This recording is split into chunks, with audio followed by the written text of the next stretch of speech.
eu quero ler uma frase com vocês. Podemos trocar de trabalho, de parceiro ou de religião, mas até que não nos transformemos internamente, atrairemos as mesmas pessoas e circunstâncias. Entendeu? Vou ler de novo ali com vocês. Podemos trocar de trabalho, de parceiro ou de religião, mas até que não nos transformemos internamente, atrairemos as mesmas pessoas e circunstâncias. Alguém fala aí, quem disse? Você vai procurar, tu vai achar, o nome está ali pequenininho. Mas eu não vou falar porque não interessa quem disse. Mas o que diz essa mensagem?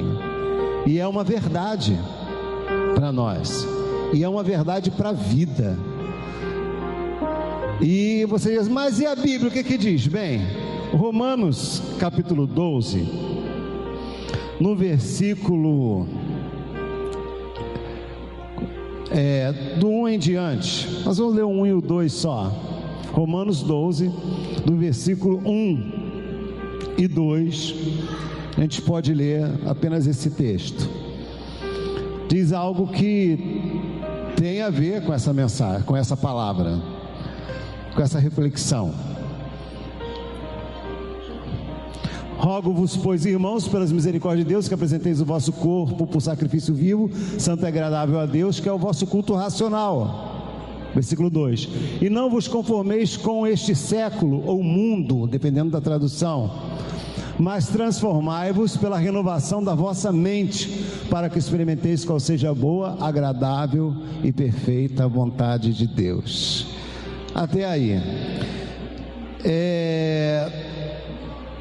O apóstolo Paulo, ele sabia, um homem que experimentou o evangelho, entenda bem, um homem inteligente, um homem conhecedor da lei, religioso, tão temente a Deus, mas tão temente a Deus, ele era tão temente, que ele dizia que quanto ao zelo, ao cuidado pelas coisas de Deus, pela lei, ele chegou a perseguir as outras pessoas. Era o camarada que era tão temente a Deus, que quando via alguém adorando a Jesus, que ele, como judeu, não cria que Jesus era o Filho de Deus, ele ia atrás dessas pessoas e perseguia até para matar essas pessoas. Era um homem conhecedor das culturas, era um homem conhecedor, mas ele experimentou algo na vida dele.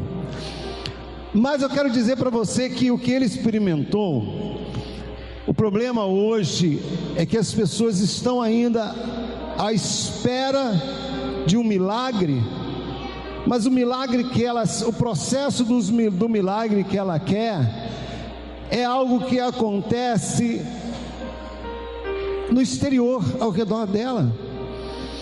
As pessoas ainda estão esperando um mover de Deus em sua volta, na sua casa, na sua igreja, na economia do país.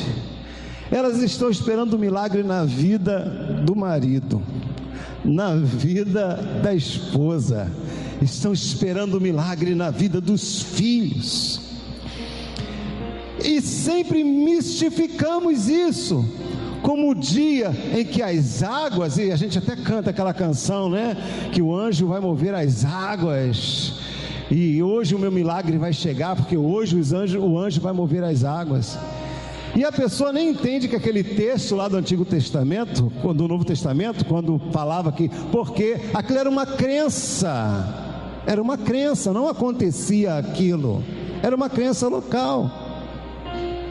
E dizia que as pessoas, quando chegavam, o primeiro a chegar naquela água era curado. É assim que nascem as crenças, as histórias, os mitos. Alguém de repente se sentiu melhor no dia que foi naquela água, ou colocou muita fé no seu coração mesmo e recebeu. Não tem lógica nenhuma Jesus andando pela terra e ter um anjo desgarrado do céu passando e fazendo milagre por conta própria. Isso aqui é isso ali é uma falta de entendimento do contexto bíblico. E as pessoas estão esperando esse tipo de milagre. Antes de continuar, deixa eu dizer para você o seguinte: eu não estou dizendo que Deus não faz sobrenatural, que Deus não pode de um momento para o outro, um câncer ir embora. Pode, mas esse não é o agir de Deus por padrão para todos. Não é assim que Ele age com a humanidade, não é assim que Ele lida com o ser humano.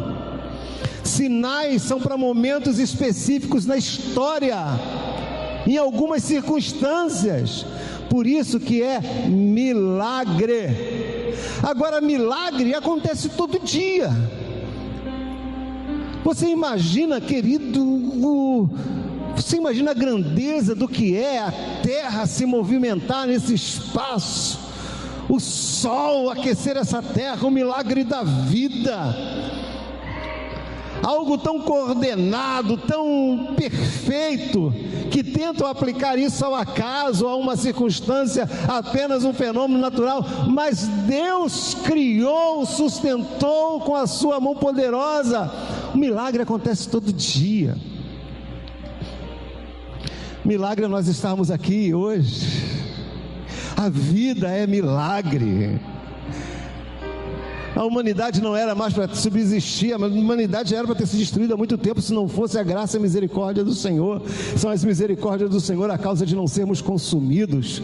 O milagre é cada manhã um milagre. Paulo, ao ensinar aquela igreja, ele diz no versículo 1 assim: eu rogo, é uma expressão de apelo, rogo-vos, pela compaixão de Deus,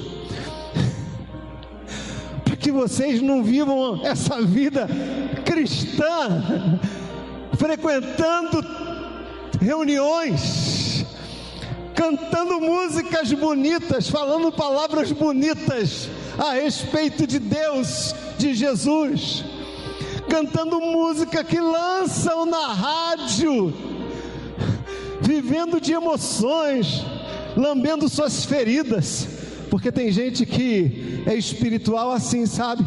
Toca uma música, que eu já falei isso aqui, toca uma música que fala sobre o problema que ele está passando, e ele fica lá, coitadinho, chorando, esperando esse milagre.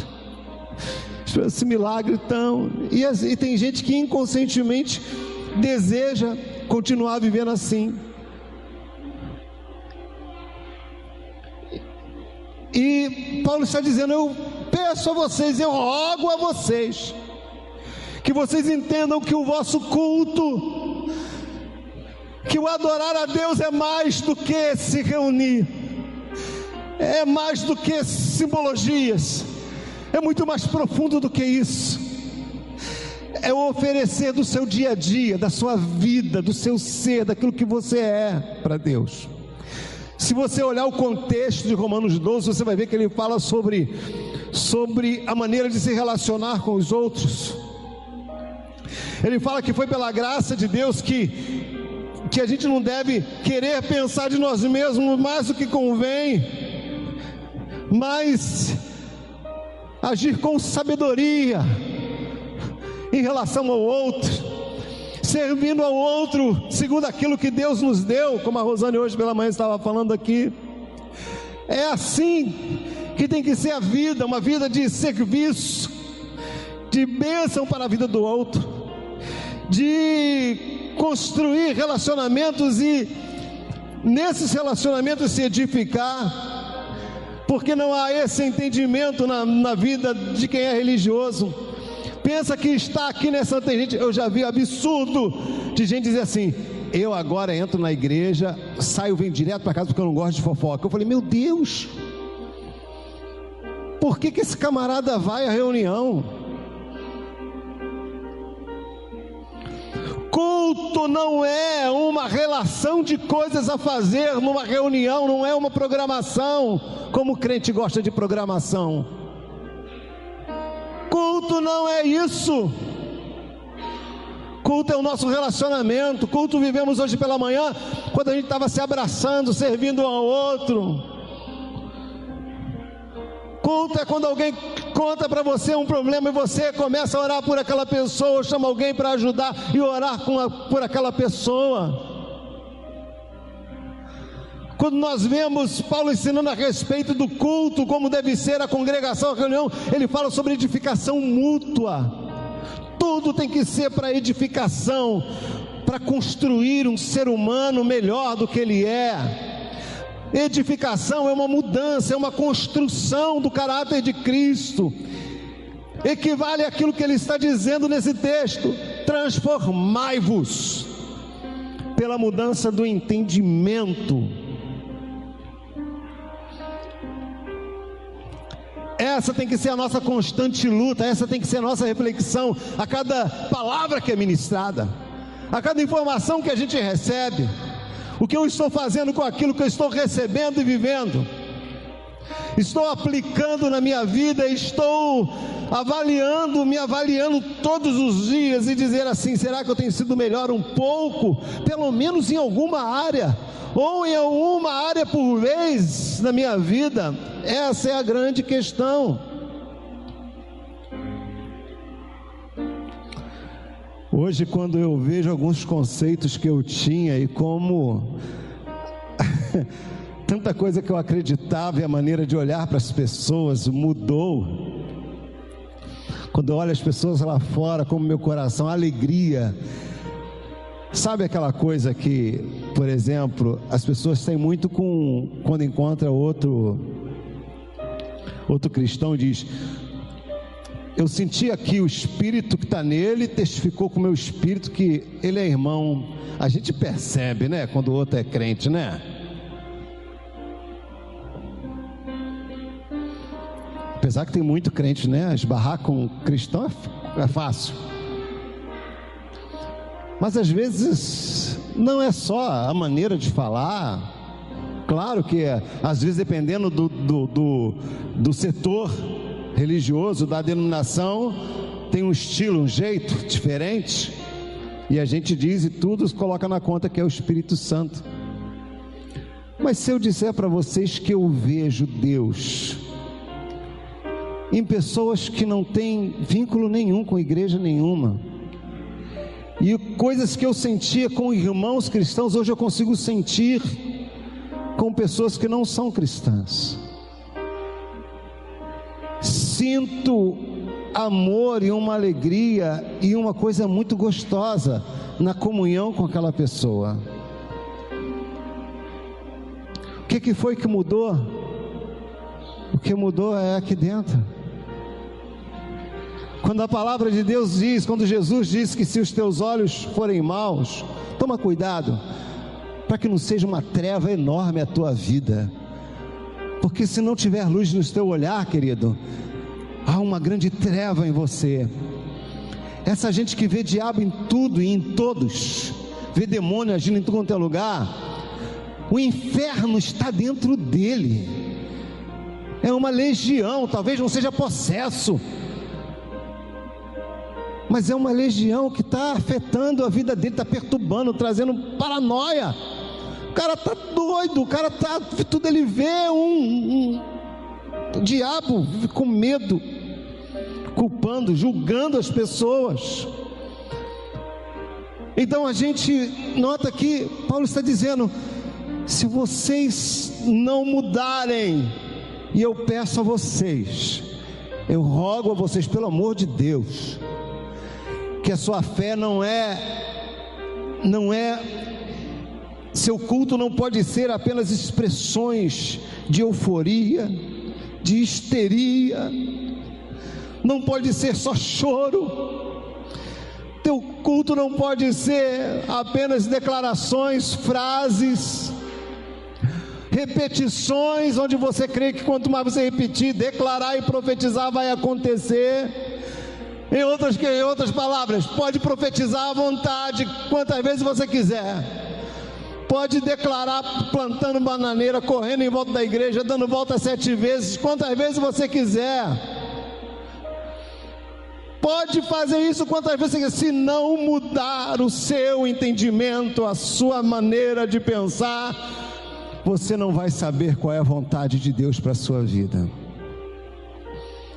Então, ele diz que o culto é essa entrega racional, consciente a Deus, consciente das suas falhas, consciente dos seus pecados, consciente de que precisa mudar, porque verdadeiramente, se assim não for, não acontecerá nada. A vontade de Deus, que é boa, perfeita e agradável, que é revelada em seu Filho, não vai acontecer na sua vida. A vontade de Deus em relação ao teu ser, aquilo que Deus criou você para ser.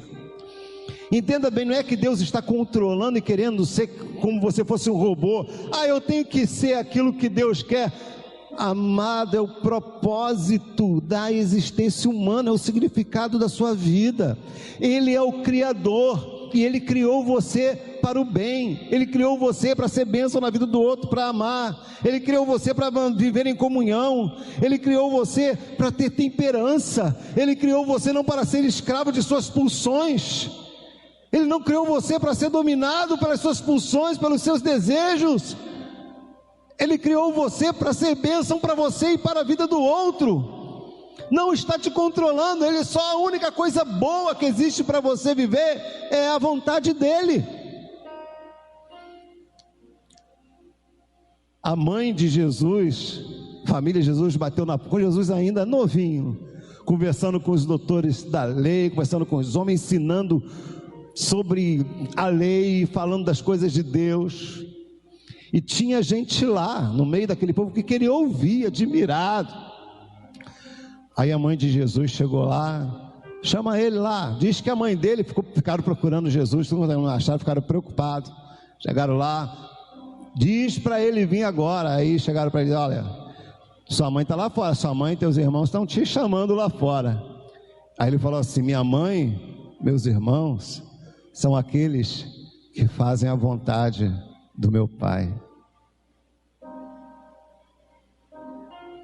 Você não é irmão, você não é da família de Jesus porque frequenta, porque fala assim: eu sou da plenitude. Você é da família de Jesus quando você vive em graça. Você não é da família da plenitude quando você repete o que o pastor falou aqui na frente. Você é da família de Jesus quando você entende o Evangelho e traz ele para a tua vida, como nós falamos hoje sobre a ceia, quando a gente se alimenta da vida de Jesus, da palavra de Jesus, se alimenta dele, e aquilo, assim como o alimento torna vida em mim, e eu acabo me tornando aquilo que como, porque se eu comer coisa que não é saudável, eu vou ficar doente. Quando eu me alimento da vontade de Deus, daquilo que Jesus ensina, eu fico sarado, eu fico bem, eu fico saudável. A vontade de Deus é boa, perfeita e agradável. E a frase que nós lemos diz que enquanto a gente não mudar, a gente pode mudar de religião, mudar de igreja, a gente pode mudar dos amigos. Esse amigo não serve mais para mim não, vou arrumar outro. Só que a gente não entende que nós escolhemos nossas amizades, de maneira consciente ou inconsciente, fomos nós. Nós tomamos decisões que nos levam a um caminho. Então toda a minha vida, em qualquer área, é consequência de um caminho que eu trilhei, quer seja consciente ou inconsciente, enganado ou não, não interessa. E se eu não mudar aquilo que está dentro de mim, eu vou repetir sempre as mesmas coisas. serão sempre os mesmos amigos. Não estou dizendo que tem, claro que tem muito amigo bom em nossa vida, mas são de repente aqueles que a gente não dá valor, aqueles que a gente não dá ouvido, aqueles que a gente acaba, quem ferra com a gente, são às vezes os que a gente deixa aprontar, fica próximo, gosta mais. E a gente vai ficar decepcionado, triste com ele, a gente vai arrumar outro para explorar você, para te entristecer, para te decepcionar de novo. Porque o problema não está neles, o problema está em você. E a gente faz isso com relacionamento. Isso aí é fácil, olhar para o lado ou olhar para a sua vida. Você vai ver mulheres que separam de um marido, arruma outro, faz a mesma coisa, igual, parece que a pessoa sempre vive. Por quê? Não é o outro, somos nós.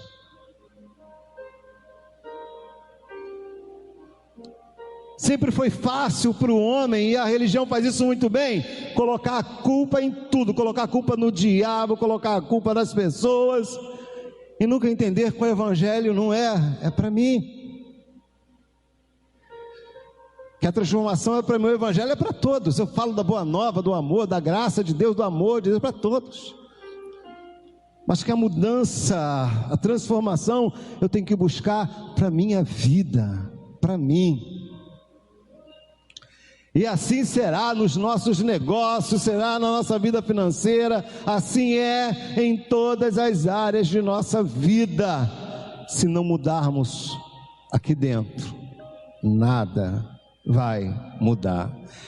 E esse é o apelo do apóstolo Paulo. Eu rogo a vocês, pela compaixão de Deus, que apresente a vossa vida ao Senhor, mas como entrega consciente e racional.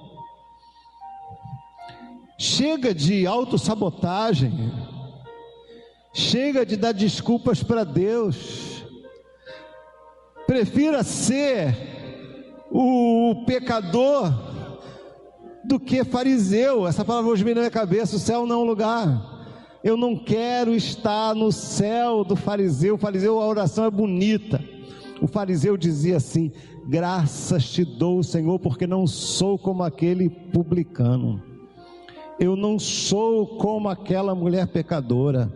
Eu não sou como o meu vizinho que é viciado em drogas. Obrigado, porque eu não sou como... E a pessoa esquece de olhar. E o que você é? Viciado em quê? Em justiça própria? Na vaidade? Em falar mal do outro? Em você mesmo? Só pensa em você? Você é viciado em quê? Teus olhos são cheios de maldade para com o outro. Olha para você, busca pela tua vida, que o teu culto seja racional, consciente, verdadeiro. Não seja apenas um momento de... Não tenho nada contra haver desabafo. Não tenho nada contra a pessoa dizer assim: eu tenho o dom de línguas, pastor. Mas a maioria das pessoas aprenderam a falar e entram num processo de tão natural como... Porque isso, negócio de línguas estranhas, existem antes de Jesus. Os egípcios, há milhares de anos já, muitas religiões fazem isso. Em estado de transe, embolam e falam coisas estranhas, diferentes. Não estou dizendo que não existe aqui, não estou entrando nesse debate se existe ou não línguas estranhas, línguas espirituais. Não estou entrando nesse tema agora. O que eu estou dizendo é que é isso que as pessoas buscam e não buscam transformação. Para dizer que tem unção, para dizer que tem poder. Nós vimos esses dias aí, a família está até hoje essa confusão, todo mundo desconfiado, não sabe. A pastora aí e o esposo foi morto, uma pessoa dentro da família. Gente, palavra profética que não faltava, campanhas é que não faltavam, profecias é que não faltavam, unção e poder é o que não faltava. e a família está desfacelada. E agora? E você? Vamos entrar no compromisso com Deus e conosco mesmo, com Jesus. Eu quero viver uma transformação verdadeira. Eu quero uma transformação na minha maneira de pensar, na minha maneira de olhar para a vida, de olhar para as pessoas. Sabe a maneira que eu sempre julguei o mundo? A maneira de repente que está todo mundo me perseguindo, todo mundo é contra mim, que as pessoas não me dão valor. Será que eu estou errado? O problema não está em mim? 99,9% de problema está em você. As pessoas são falsas comigo, porque só aparece gente assim na minha vida. 99% da probabilidade do problema ser você. Então, em nome de Jesus, receba a palavra na tua vida hoje, essa palavra, e como Paulo disse, não tome forma do mundo. O mundo está cheio de gente que reclama, que coloca a culpa nos outros. O mundo está cheio de gente egoísta. O mundo está cheio de gente sem amor. O mundo está cheio de gente que desiste de tudo. O mundo está cheio de gente que não perdoa, que não dá oportunidade para o próximo. O mundo está cheio de gente assim. Não tome a forma desse mundo. O mundo está cheio de gente que julga o outro, que se acha melhor do que o outro. E ainda mais dentro das religiões, está cheio de gente que se acha santo. Não tome a forma do mundo. Seja diferente. Seja diferente. Transforme a sua mente para que proveis qual seja a boa, agradável e perfeita vontade de Deus. E por mais que a gente fale sobre essas coisas, ainda a quantidade de gente que quer realmente transformação interna. Sabe por quê? A transformação interna exige confronto. Confronto não é agradável. Você acha que tirar um tumor é algo fácil? Você acha que arrancar algo de dentro de você enraizado é fácil? Confrontar o seu defeito, ficar diante de um espelho que só mostra aquilo que está errado, as coisas feias em você, porque quando você quer mudar, é esse espelho que você quer olhar. Tu não quer um que te disfarça, que te deixa bonito. Você é precioso, é maravilhoso, mas é como um diamante que precisa ser lapidado, querido. Então você precisa saber como você está. É desagradável, por isso que as pessoas fogem. É por isso que ouvir falar sobre educação emocional é complicado às vezes. É por isso que ninguém quer tratar da emoção. É difícil as pessoas desejarem isso, porque confronta a gente. Por isso que é melhor ir para um lugar onde tem palavras proféticas que te levanta para cima, que profetiza bênção sobre bênção, do que estar num lugar que fala que você é pecador e carece da misericórdia e da glória do Senhor para ser transformado. Você é amado de Deus, você é joia preciosa do Senhor, mas precisa de transformação. Então, a gente se empenha para realizar nossos projetos, a gente se empenha para conseguir conquistar um sonho, a gente se empenha para construir uma casa, se empenha para fazer um estudo, mas a gente não se empenha porque é mais importante, que é para mudar quem nós somos. E todo trabalho que não foi esse, será em vão. Mude quem você é. Quando eu digo você é a maneira como você é, não é o teu ser como pessoa.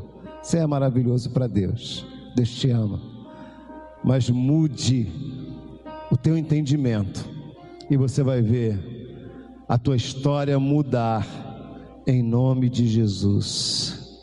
É por isso que eu fico muito preocupado quando as pessoas estão cantando canções ou estão aqui de frente dizendo assim: Deus vai mudar a tua vida, querido, sem realmente mostrar para as pessoas que Ele vai fazer, mas mudando você, mudando quem você é. Porque isso todo mundo recebe. As pessoas erguem a mão, eu recebo isso na minha vida. Unção de conquista, unção de vitória, unção. Eu recebo a cura, recebo a unção de conquista, eu recebo tudo isso. São palavras, não sou eu que estou falando, é o Evangelho que diz assim. Eu digo para você, nem é Paulo, é Jesus, porque o que Jesus fez ao ensinar o Evangelho foi exatamente isso. Jesus dizia, não adianta, quando via os discípulos preocupados, o que a gente vai comer, o que a gente vai vestir? Jesus, olha, calma, vocês têm que entender que tem coisa mais preciosa do que a comida e a bebida. Essas coisas foram criadas, não foi o ventre, não foi feito por causa da comida, mas a comida é por causa do ventre. Você é mais importante do que o que você come.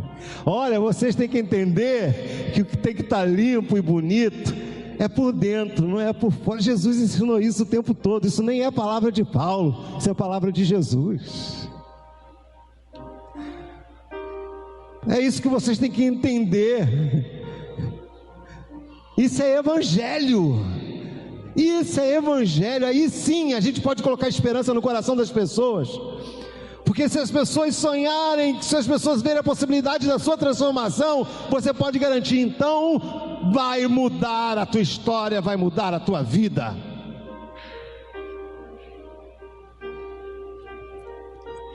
Esse é o milagre que queremos, e esse milagre tem um processo. E eu digo que é um milagre, porque Jesus encarava assim.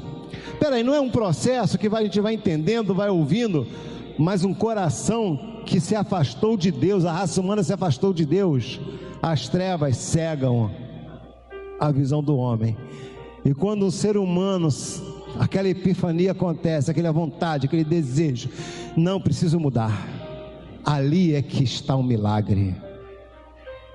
Ali é que está o milagre. Foi isso que Jesus quis dizer quando ele falou assim, olha, quando via homens apegados às coisas materiais, às riquezas, ao dinheiro, os ricos, Jesus disse assim, olha, é mais fácil passar um camelo no fundo da agulha, do que uma pessoa que ama as riquezas entrar no reino dos céus. Jesus está dizendo, é mais fácil. Ele não fica pensando que é a corda que passa no buraquinho, que é uma rachadura. Jesus não ia estar falando isso, que uma rachadura que passava o animal certo horário do dia, um camelo passava com dificuldade. Não, camelo era um animal e a agulha é uma agulha mesmo de costurar. Para mim era isso. Tanto é que os discípulos falaram, então é impossível alguém se salvar. Porque se é uma coisa do cotidiano que as pessoas faziam, eles não iam ter essa reação. Então é impossível alguém ser salvo. Jesus fala, olha, para o homem pode ser difícil alguém preferir o amor do que as riquezas, se doar do que querer só para si. Mas o que é impossível ao homem é possível para Deus. Essa é a palavra que entra no nosso coração, que nos desperta para a verdade do Evangelho e nos faz desejar viver a vontade de Deus, que é boa, que é perfeita e que é agradável. Amém? Então, em nome de Jesus, eu estava pensando numa canção. Sim, vai ser. Pensou em outra? Não. Você sabe, isso. pedir para o Espírito Santo, para Deus. Teve algo que eu ainda não falei aqui, presta atenção. Eu falei sobre questões, às vezes são até inconscientes, que a gente não sabe que tem que mudar, mas precisa mudar. E você fala assim, mas pastor, então como é que eu vou mudar? Aí que está a maravilha, o privilégio de nós termos a consciência de que o Espírito Santo é real e Ele está presente na nossa vida.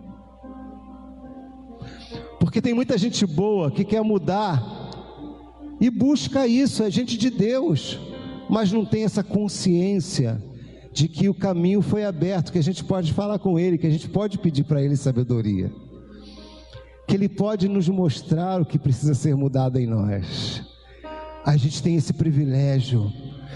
Então, quando eu digo que você tem essa bênção de não andar mais enganado a respeito daquilo que precisa mudar, é você poder fazer essa oração e dizer: Senhor, eu quero essa mudança. Então, me sonda, faz um raio-x. Eu sei que tu já vê tudo, mas revela esse raio-x para mim, mostra para mim. Tu me conhece tudo que eu sinto, toda a minha vaidade, todo o meu orgulho, tudo tu conhece, a mágoa que está no meu coração, tu conhece tudo aquilo que eu tento sufocar. O Senhor conhece tudo aquilo que eu não quero aceitar, mas é verdade, o Senhor conhece.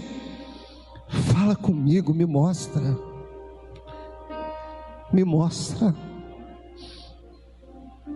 Ou então Ele vai quebrar o teu orgulho e você vai dizer: é eu que preciso mudar. Aí pronto, a obra do Espírito Santo, a palavra que purifica, começa a mudar, limpando a nossa consciência com água pura, a água do Evangelho, e a gente começa a viver a vontade de Deus. A gente começa a viver a vontade de Deus, aí está pronto para ser bênção para a vida das pessoas. Estamos prontos para ser bênção. Amém?